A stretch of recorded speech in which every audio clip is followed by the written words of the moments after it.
Eta zu etorri zinenean lehenengo salon parrokialean hasi zinela esan duzu. Bai, nik hori egokituta, de aquella manera esaten dana.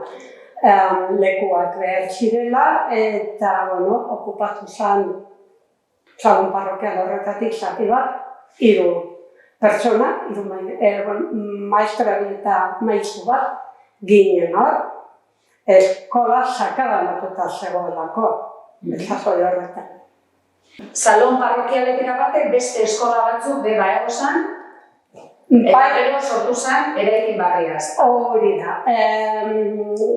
Sasoi horretan, oin Plaza Urtiaga da hor leku bat zegoen, da maestra bat ziren hor, klasak ematen, gero hemen edifizio eskola berria egin zen lekuan, beste edifizio egin zeuden eta beste maizu eta maestra bat.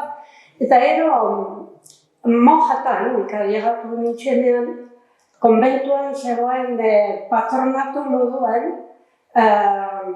azken urte, neska nagusienak esateko zen. Gero eskola berria, edifizio berria egin zanean, hori batu zen hor eta jarraitu genuen,